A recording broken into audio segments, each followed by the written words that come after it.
अस्सलाम वालेकुम नाजरीन, आप देख रहे हैं मेरा YouTube channel Usman D Sabri और मैं हूं उस्मान। हमारी बात कल ख़त्म हुई थी मर्दों की लापरवाही पर।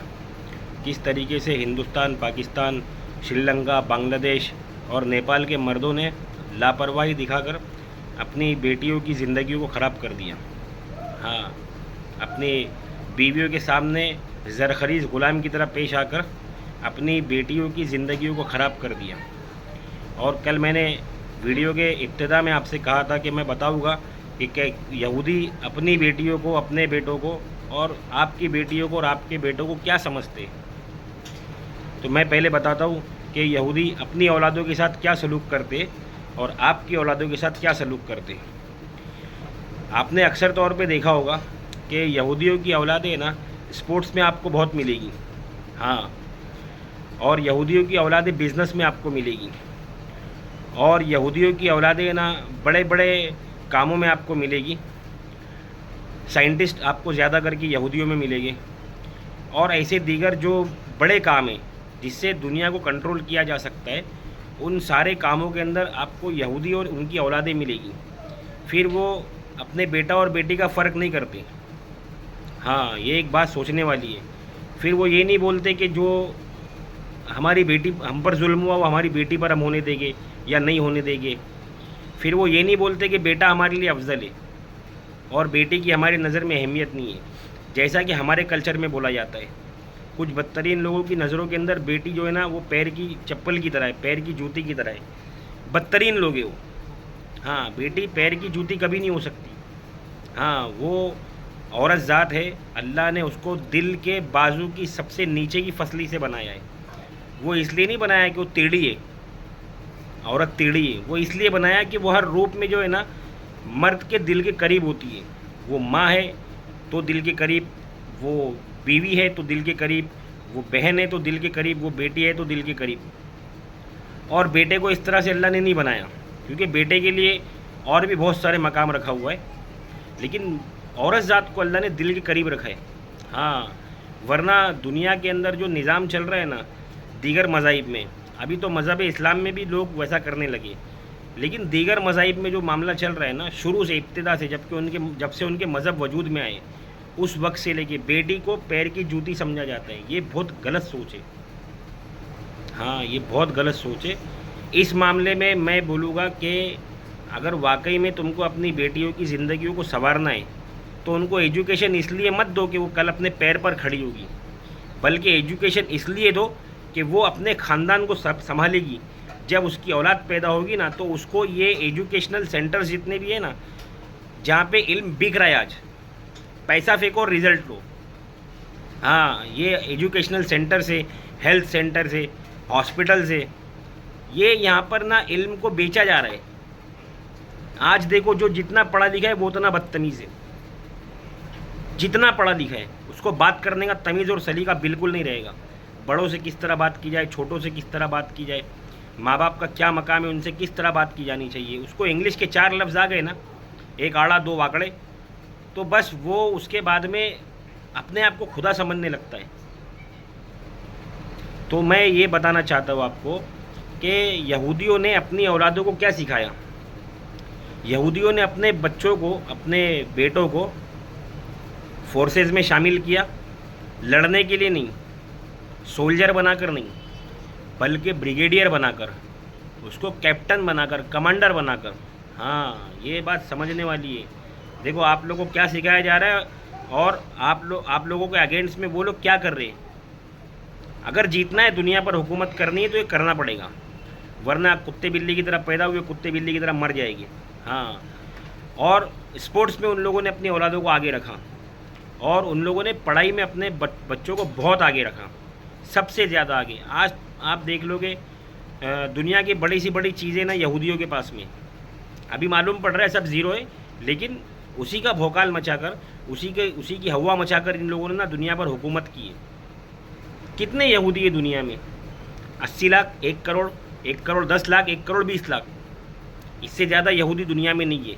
और जो कन्वर्टेड यहूदी है, पैदाइशी यहूदी जो होता है ना, वो उसको यहूदी नहीं मानता। ये बात भी समझ लो। जैसे कोई हिंदू से मुसलमान हुआ तो सारे मुसलमान उसके ऊपर जो है ना अपनी मोहब्बत निछावर करने लग जाएंगे और ना उसको सारी चीज़ें उसको देने लग जाएगी। भाई ये मुसलमान हुआ, ये नौ मुस्लिम है, कोई मुसलमान हिंदू हो गया तो हिंदू सारे उसके पीछे पड़ जाएंगे, ये नौ हिंदू है, इसकी मदद करो। यहूदी ऐसे नहीं है, यहूदियों के लिए वो सिर्फ है ना कि इस्तेमाल का सामान होगा। हाँ, कन्वर्टेड यहूदी जो है ना वो पैदाइशी और शिजरे वाले यहूदी के सामने सिर्फ इस्तेमाल का सामान है, ये याद रखना बात आप। इन लोगों ने अपनी बेटियों को क्या तालीम दी? इन लोगों ने अपनी बेटियों को तालीम दी खानदान संभालने की, कि तुम 80 लाख और 1 करोड़ ही हो दुनिया के अंदर, इससे ज़्यादा नहीं हो। तुमको जब चाहे जो कौम तुम पर सरपरस्ती करना चाहे सिर्फ तुम्हारा डर निकाल दे और तुमको यूं मसल के रख डालेगी वो। लेकिन इन लोगों ने इतने ही यहूदियों ने सारी दुनिया में एक हवा बना के रख दी है। उसकी वजह क्या है मालूम है? उसकी वजह ये लोग अपने दीन को मुकम्मल तरीके से मानते हैं। हाँ, इनका दीन जो इन लोगों की किताब में, तौरात में नहीं, तालमुद में लिखा हुआ है।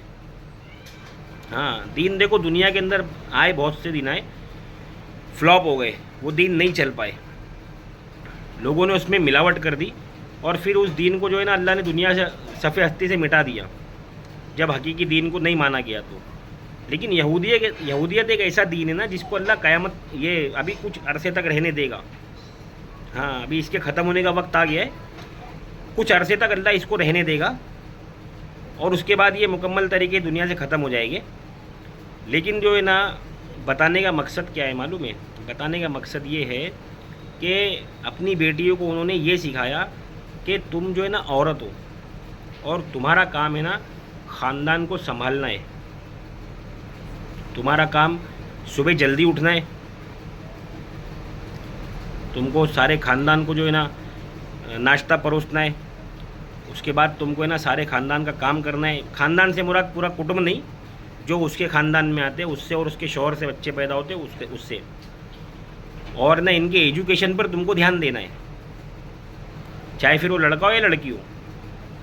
और तुमको इसको एक सच्चा और पक्का यहूदी बनाना है। क्यों? क्योंकि हम वाइट चमड़ी वाले हैं, हमको सारी दुनिया पर हुकूमत करना है, इसके लिए। और हमने क्या सिखाया मालूम है? हमारी औरतों ने क्या सिखाई? रात को देर तक जागो, सुबह देर से उठो। अगर तुमको तुम्हारे पति ने, तुम्हारे हस्बैंड ने, तुम्हारे शौहर ने जल्दी उठने का बोला तो बोलो तू मुझ पर जुल्म कर रहा है। रात को तेरे को मालूम मेरी क्या कंडीशन थी? मैं रात भर सोई नहीं। वो तेरा प्रॉब्लम है भाई, तू नहीं सोई, तेरी मर्ज़ी से नहीं सोई। दवाखाना खुला है, मेडिसिन ले सकती थी। लेकिन इसको, इसके आदमी को परेशान करना है। क्यों? क्योंकि इसने अपने घर पे अपनी माँ को इसी तरह देख कर आई है। ये सही है, हकीकत है। इसने अपने घर पे अपनी माँ को इसी तरह देख कर आई है कि इसकी माँ ने इसके बाप को कैसे परेशान किए और अपनी अहमियत दिलवाई है इसको कि अगर मैं नाश्ता बना कर नहीं दूंगी 11 बजे तेरे को तो तू खा नहीं सकता है। मैं अगर दोपहर में 2 बजे तेरे को खाना बना कर नहीं दूंगी तो तू खा नहीं सकता है। और अगर मैं तेरे को रात में 10 बजे के बाद खाना पका कर नहीं दूंगी तो तू खा नहीं सकता है। अगर उसके बीच में आदमी ने होटल में खाना खा लिया तो समझ लेना खानदान का और बेड़ा गर्क। ये हमारे लोग सिखा रहे हैं, ये हमारा कल्चर है। मैं कोई गॉसिप नहीं कर रहा हूँ, मैं बता रहा हूँ कि हमारे यहाँ क्या हो रहा है। और ये सब की मेहरबानी किसकी वजह से हुई? ये टीवी सीरियल की वजह से, डेली सोप्स की वजह से। हाँ, ये क्या लगता है, ये एकता कपूर कौन थी? इसने एक अल्फ़ाबेट चुनी के, उससे अपने सीरियल्स के नाम लिखी। हर सीरियल का नाम इसका कसौटी ज़िंदगी की है, कहानी घर घर की है, क्योंकि सास भी कई बहुत ही के से इसका जो है ना अल्फ़ाबेट आता है। और है ना ये इसमें जो है ना बददीन बनाना चाहती है आपको, एकदम गंदा बनाना चाहती है। खुद गंदी है वो, एकदम गंदी औरत है। खुल के बोलूँगा तो मेरे ऊपर ऑब्जेक्शन आएगा, लेकिन मैं फिर भी इंशाल्लाह इसके बारे में बताऊँगा। बहुत गंदी और घटिया औरत है वो। उसने आप लोगों के ख़ानदान को मुकम्मल तरीके से वो सीरियल दिखाकर बर्बाद कर दिए। क्या बुराई है अगर आप लोग सुबह जल्दी उठ जाओ? क्या बुराई है कि आप लोग है ना अपने बेटा और बेटी में फ़र्क इसलिए मत करो कि ये बेटी और ये बेटा है, बल्कि इसलिए करो कि ये बेटी, इसका काम ख़ानदान को संभालना है और ये बेटा, इसका काम दुनिया को संभालना है। लेकिन नहीं, क्योंकि आपकी अकल के अंदर, क्योंकि सास भी कहीं बहुत ही भरी हुई है ना, आपकी अकल में आपकी माँ ने डाली है कि जो जुल्म मुझ पर हुआ मैं मेरी बेटी पर नहीं होने दूँगी। तो कैसे आपके अंदर ये चीज़ पैदा होगी कि आपको सुबह जल्दी उठना है। देखो, दुनिया में वो लोग कामयाब है जो उगते सूरज के साथ उठते हैं, और वो लोग नाकाम है जो चढ़े हुए सूरज के साथ में उठते हैं। आज का कल्चर बन गया है कॉल सेंटर्स की वजह से, आज का कल्चर बन गया है डेली सोप की वजह से, आज का कल्चर बन गया है औरतों में डाली गई इस मक्कारी और अय्यारी की वजह से, जिसको मर्द चाहता रोक सकता है लेकिन नहीं, क्योंकि मर्द को भी है ना अपने घर की दूसरी औरतों के ऊपर है ना एक औरत को लाके लादना है, अपनी सगी बहन पर, अपनी सगी माँ पर, अपनी भाभी पर, अपनी और दूसरे घर की औरतों पर, XYZ जो भी हो, इन पर इसको लाके किसी और को लादना है और इसको बताना है कि इन सबसे ज़्यादा मोहब्बत मैं तुझसे करता हूँ। मोहब्बत नहीं कर रहा है बेटा तू इनसे, तू इनसे सबसे ज़्यादा नफरत करता है, इसलिए ना तू इनकी दुनिया की फ़िक्र कर रहा है और ना इनकी आखिरत की फ़िक्र कर रहा है। होश में आ जाओ, अगर खुद को संभालना है और ख़ुद की नस्लों को बचाना है, होश में आ जाओ। आगे की बात इंशाअल्लाह ताला मैं कल करूँगा। आप लोग मेरे वीडियो को लाइक करें, शेयर करें, सब्सक्राइब करें और बेल आइकन ज़रूर दबाएं। अस्सलामु अलैकुम वरहमतुल्लाहि वबरकातुहू।